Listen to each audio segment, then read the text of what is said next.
back, everybody, to the Classic Rock Podcast. And in this show, we have two special guests joining us. Firstly, a guitar virtuoso, one of the finest players of his generation, who has graced studio and stage with some of rock music's greatest names, including Ronnie James Dio, Glenn Hughes, and David Coverdale. He is, of course, Doug Aldrich, currently with the Dead Daisies, who this year released one of the albums of the year as well in Holy Ground, and who've been on the road again in the US and who arrive very soon in Europe and the UK. And from there we head off down to deep southwest England, to Devon, to the farm, to hear from Dave Brock of Hawkwind, who it seems never stops working. They've just released a new album. It is called Somnia. We'll hear some tracks from that. We'll also talk with Dave about his cat, the album, the tour, the future, and his favourite memory of Lemmy. Time to move on. First guest time. Doug Aldrich has stood alongside and played with some of the generation's finest musicians, including the likes of Ronnie James Dio, before that highly successful spell with David Coverdale and Whitesnake. 12 years that was. In between that, there have been the Revolution Saints and occasionally a bit of Burning Rain. The day-to-day business, though, is with the Dead Daisies. Doug joined me from California this week to talk about the band, the album, the tour, what it's like playing with Dio, Coverdale and Hughes, and what was the track that made him pick up a guitar in the first place and become the rock legend that he is today. The band Dead Daisies been going for 8 years since that debut album appeared, which was recorded in a couple of weeks in LA. So here we are in 2021, and it's been a great year. New incarnation of the band with Glenn Hughes arriving, a new album, Holy Ground, which I think is perhaps the best album so far. And you're back on the road in the States. The reviews have been excellent, and you're due in Europe in a couple of weeks' time. So life is pretty good. Yeah, I mean, well, it's definitely improved from last year. We had this album in the can. Glenn came in the band in the summer of 2019, and he brought some songs, and I brought some songs. I brought 5 or 6 songs. We ended up cutting, I think, 5 of them. Glenn brought in 5 or 6, and we cut 6 of those, and we wrote a couple together in the south of France and recorded it all. And it was in the can, but then the pandemic hit, so we had to put the brakes on everything. And also, I should give credit to David Loy. David Loy also co-wrote with me on some stuff for Like No Other. And so we holed up in the south of France, and we just had a blast. We were really, we needed to do it like that, to be somewhere private where we could really gel with Glenn, not only with the writing styles and everything, but also with, just him hanging out and being a part of the band, and getting to know the guys. Of course, Glenn and I knew each other, but we came up with the album, and then the pandemic hit, so we had to put the brakes on, as I said, and we stretched it out last year. We just, tried to connect with the fans, but it was a long year, and finally this year in January, I guess it was January or February, the album was properly put out, and a lot of people were very supportive right from the get-go. Some people, when you make a huge turn in direction, when you change singers, there's going to be people who go, I kind of miss the way it was, but Glenn is a phenom, and he really just wins.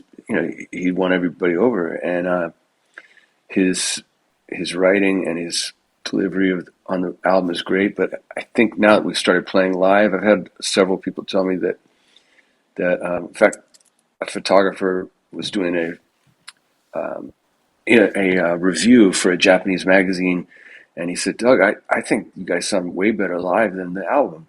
And I said, really? And he said, yeah, I don't think anybody's captured what you guys are doing yet.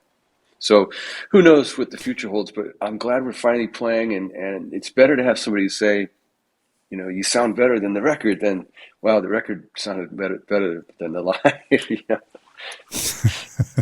This is the third studio album that you've been on. Each incarnation has had a stellar lineup of really high quality musicians. You had John Corabi for Make Some Noise and Burn It Down. This time around, as we said, it's Glenn Hughes. The results have been pretty spectacular. There is a change in vibe. It might be subtle, but it is there. And there is more of a 70s feel, maybe. I mean, is that what you were looking for? Because obviously you don't just want to replace John with another John. Exactly. Yeah, there's no point in that. It was kind of a collaboration of everybody talking about that. What our influences are from the '70s. Glenn was he was doing it in the '70s. The rest of us were growing up in the '70s and listening to all the '70s music. And speaking for myself, I because I got known more in the '80s, people kind of have a tendency to stick me in that box. But I definitely love '70s music more than the '80s music myself, as far as my bands go that I love. Glenn definitely, was down from going for a heavy melodic sound, and Ben Gross, the producer,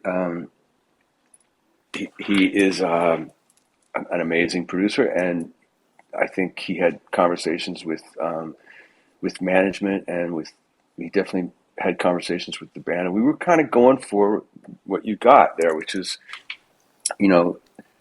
more simple riffs, more melodic, less. It's not so much, speaking from my perspective, it's not so much a let me show you what I can do album. It's like let's just kind of get in the vibe together, and we'll see where it goes, and so it was just natural what we did, but we definitely were staying away from certain aspects that maybe we had done in the past, just trying something different. So to answer your question, yes, Tim, you are correct. You did have the advantage of knowing Glenn and working with him on his solo tour from a couple of years ago. So you knew what he was going to bring and deliver. Were the rest of the band surprised at the outcome? We were just all in it together. We were really happy with the way it went. And to be really honest with you, weren't sure what the final product was going to sound like, because the way that Ben recorded us, it was kind of like shooting a movie. It was like he would shoot out of sequence. So sometimes he would just have, for example, he'd have me come in and, I need you to do play the chorus of this song with this other sound, this amp. I need you to bring a Marshall, or I've got a Marshall or something, and I want this sound on this song. And I just do that, and then we move on to another thing he wanted me to do. He said, "Hey, I need a guitar solo right here." Okay, cool, and do that, and then we move on. And I didn't really get the full picture once we started layering stuff. I mean, obviously we tracked it live, so I knew, for example, Unspoken, I knew what that basically was going to be, because just with one guitar and a drums and a vocal, you can get the idea. But it wasn't until I heard the finished thing, it was like, oh wow, all those little blended parts really sound cool. And then kind of doing them live, like they wasn't recorded exactly like that, but now doing those overdub parts live, it's great. But to answer your question, yeah. But to answer your question directly, I think we were definitely happy, but we did what we thought was cool, and we did what we wanted to do, and it's up to the fans to decide if it's good or not. We think it's good. We thought it was good. You've got the added bonus, of course, that Glenn also writes and he plays bass. Yes.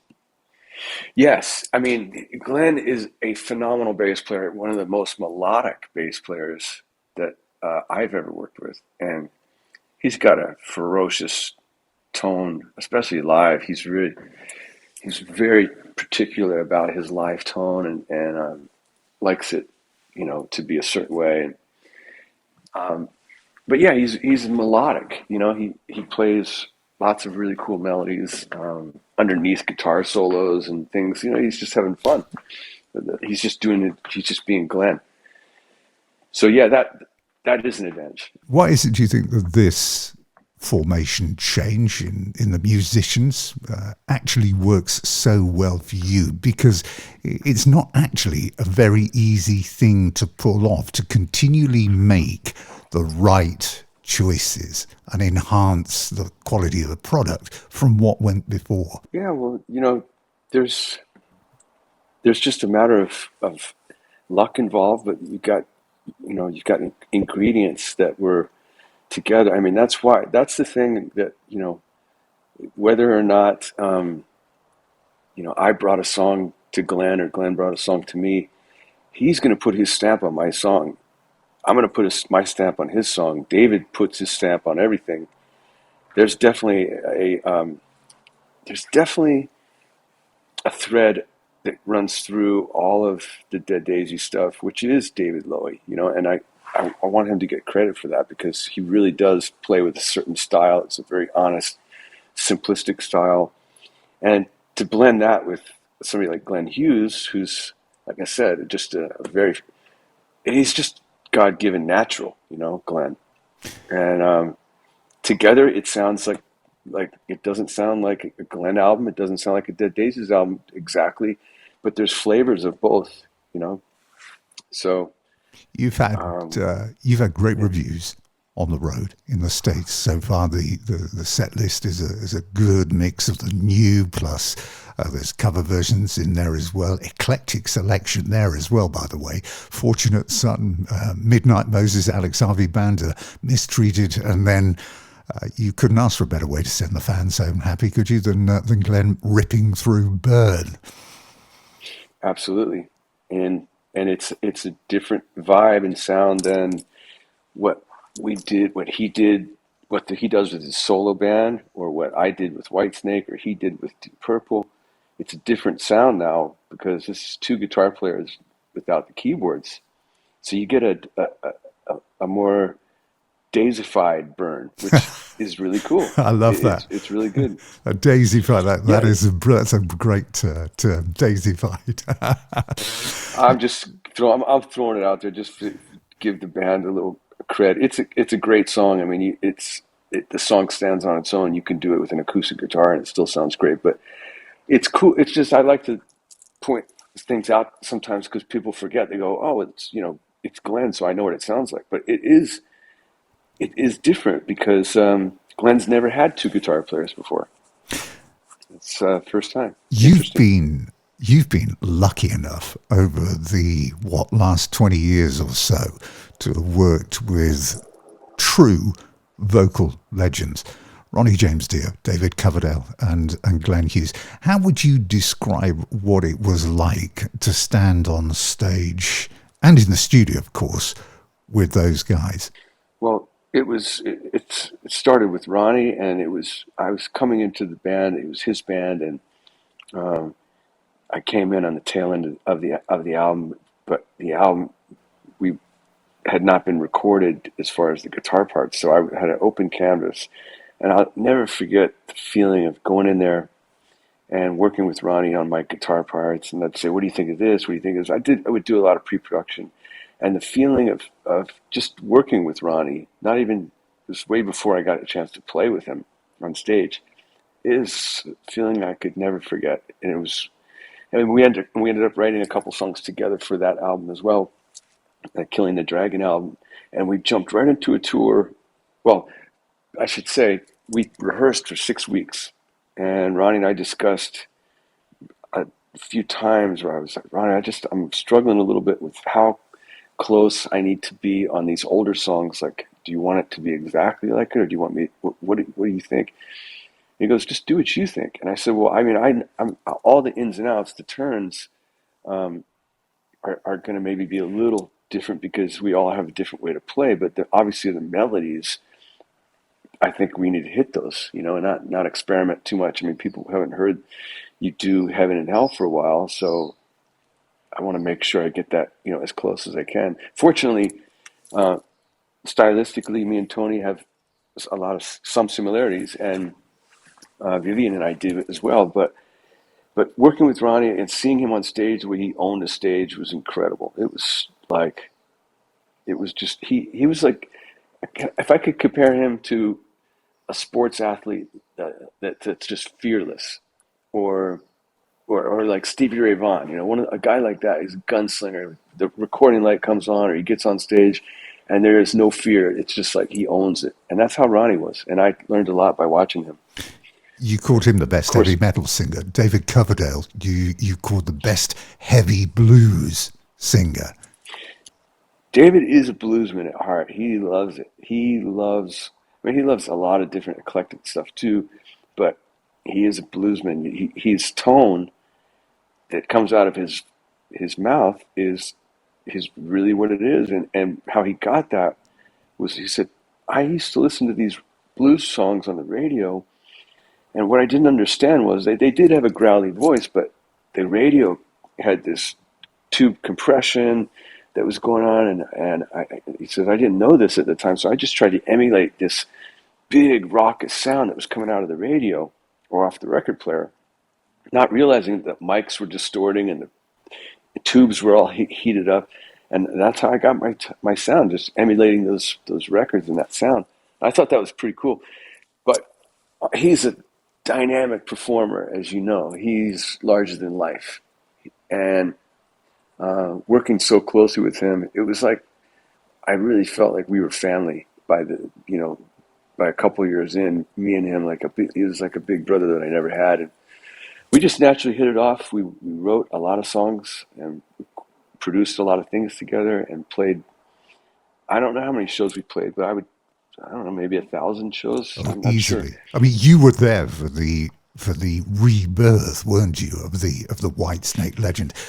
Still of the Night was a great event at Hammersmith Apollo, which was recorded live, and Yeah. it was an incredible time to see them take off and become so successful again. Well, David, I think he stacked the deck with some new people that were kind of, I mean, I was playing with Ronnie, so I was a little bit known from that. And Reb Beach was known from Winger and is a phenomenal player. Tommy Aldrich, what can you say? He's legendary. And Marco Mendoza, another larger than life guy that was perfect. He had worked with David prior on on the solo records. Um, and then Timothy Drury on keys. He's a great player from the Eagles. And so he had fresh faces, a fresh band. Everybody was working to, basically we were just going to do a 2-month tour is all it was. And then go back to our day jobs. And we just hit it off. So we toured all year in 2003. And then we just did a European run in 2004. And that's when that was recorded with that Hammersmith show. And we had played there prior. We had played there in 2003 on Monsters of Rock, I think it was, tour with Gary Moore and Y&T. And that Hammersmith is so famous. It's such a great place. But yeah, David he's a legendary frontman, just like Ronnie. You had a And highly so is productive Glenn. partnership with him as well. I mean, do you think you get enough credit for your writing duties and the success that you've had as a writer? I mean, the two of you put together Good to Be Bad, which was hugely successful and indeed was forevermore. Well, I get enough credit. I mean, people are very kind to me about it, and I'm not looking for any extra credit. I think David brought the best out of me, and he inspired me to work really hard to. You know what the key thing that I wanted to do was that I had a friend that I worked with, a singer, and he had brought over. He turned me on to some English rock that wasn't known in the U.S. at the time in the early '80s. Around '84, he had Come and Get It. He had Love Hunter, Ready and Willing. I forget what. what else? He had some Status Quo stuff, and there was some other Thin Lizzy stuff that I hadn't been familiar with that this guy Cal Swan turned me on to. And so I love that early Whitesnake, but I also love the John Sykes era as well. So I really wanted to. I talked to David about it. I said we got to find a way to do a hybrid thing because if we're gonna once we started to write, I thought I don't want to do like a certain version of the band. I want to try to find a fresh approach that includes the blues. And so that's kind of what we talked about. We didn't know what we were going to do or come up with, but that was the goal.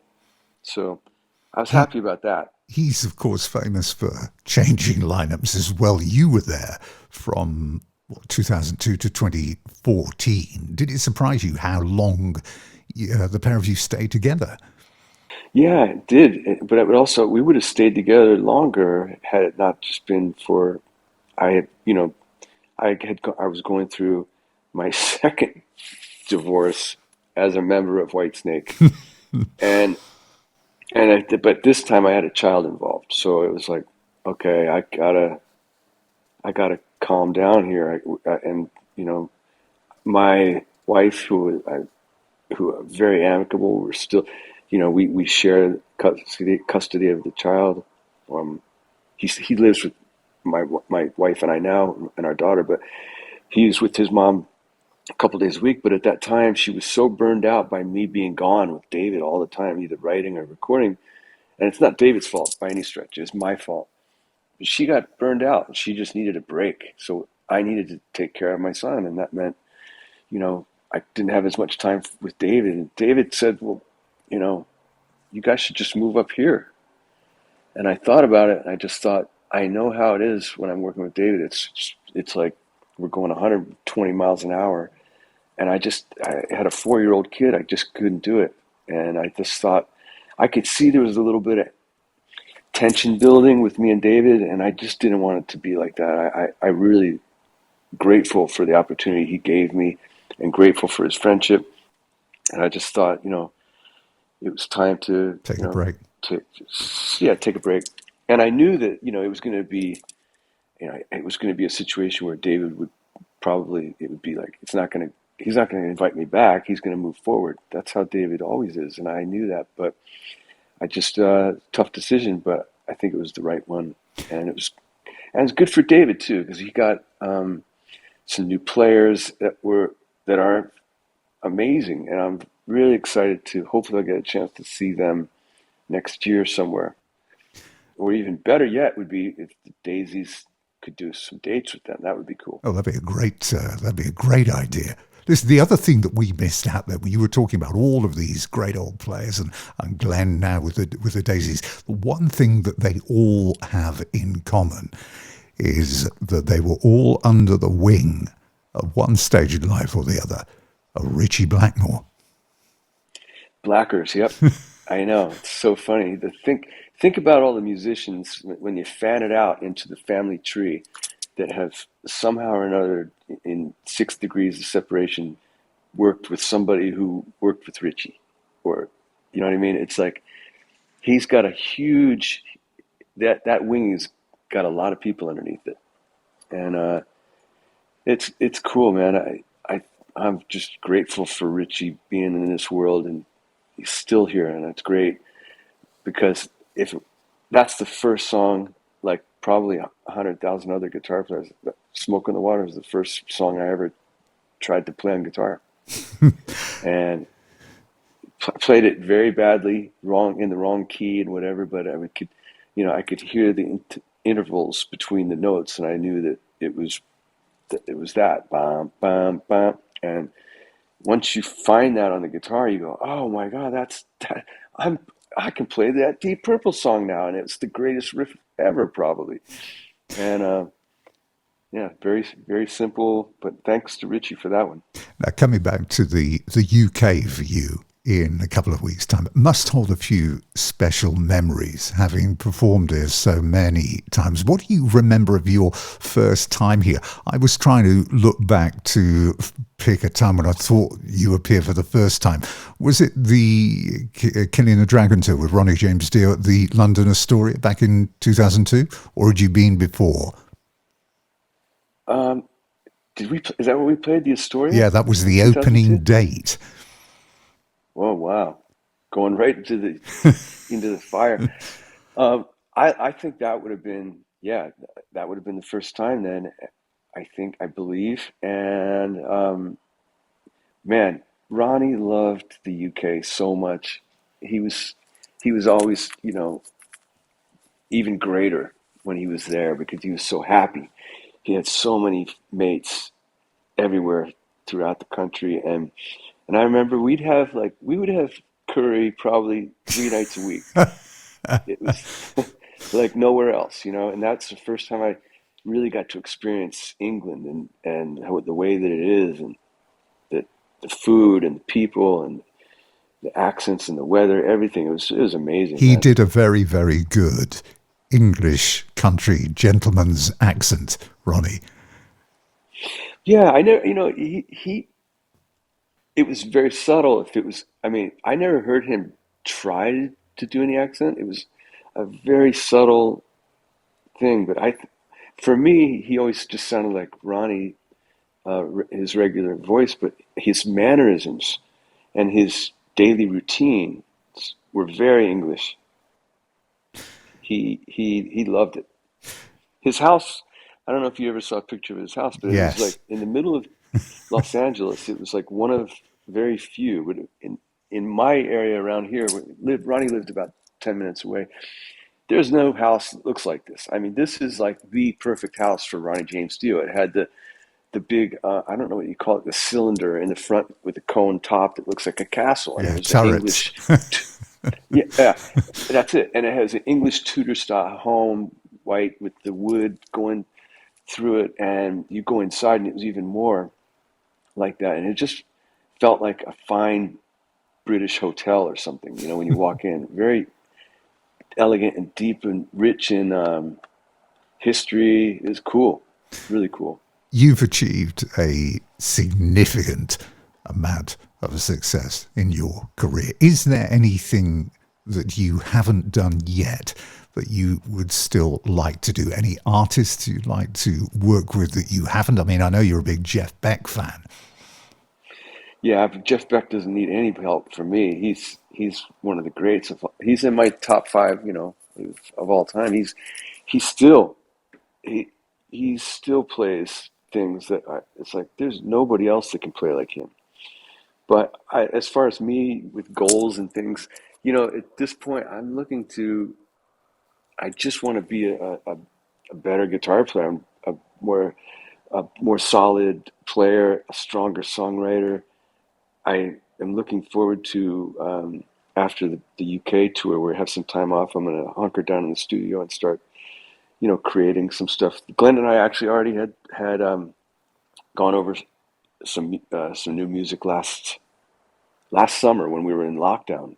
He was the only person I saw was Glenn, and so we've got a bunch of stuff already that was ready to go in case the Daisies want to do something. But looking forward to writing together with David as well. But as far as big dream goals, I would love for the Daisies to, continue to grow and go along for the ride as long as I can. Um, and then in life, I've got kids, and now my son's now 12 and getting to the age where mischief starts to happen, and I'm trying to keep control on that. That's a big goal of mine. I got my daughter in a private school, so I feel pretty good about that. But I would like to be able to get my son into that situation, and he's a good boy. He's a footballer. He's into soccer. He's on two football teams, and he's really good. And that's where he shines. And I just want him to hopefully do well in school and not get around the kids that are into the bad stuff. That's Well, why. all you got to do is get on the phone and have a word with David Beckham. down at Into Miami. He probably has gone through a lot, right? Yeah, I think he is at the moment. And lastly, last thing, if you had to pick a track that was the one that, when you heard it as a kid, suddenly inspired you to become a musician, what was it? Well, I would have to say it's a toss up between. I think it was really, if I had to pick one song that still sticks in my head as one of the craziest, amazing songs, it's probably not going to be a lot of people's favorite, but for me, it just moved me immensely. It was "'Cause We Ended as Lovers" on that Jeff Beck Blow by Blow album. Because when I heard what a guitar could do like that it was like I just never heard anything like that. The way the emotion that he played, and then he had the parts in it where and it was a great melody, and then his playing in certain the way he would build it up to a crescendo. It's giving me goosebumps right now just thinking about it. But that song really, I listened to it with headphones. That album, my sister had it, and then just looking at the cover, I was like, that's cool, And then the back of the album is actually the photo. I wouldn't say that I went to the guitar right then, but I realized how much I really loved the guitar, and it started to be drawn to guitar more and more and more when I would be at a school dance or whatever. I'd be watching the guitar player more than anybody. And then just one summer, there was nothing to do, and my younger sister had a classical guitar, and I picked it up and learned some chords. But the first riff that I actually tried to play was "Smoke on the Water." So it's a toss-up between those two. But if it wasn't for listening to Jeff Beck, maybe I would have been a drummer. I don't know. That was the very laid-back, very cool Doug Aldrich.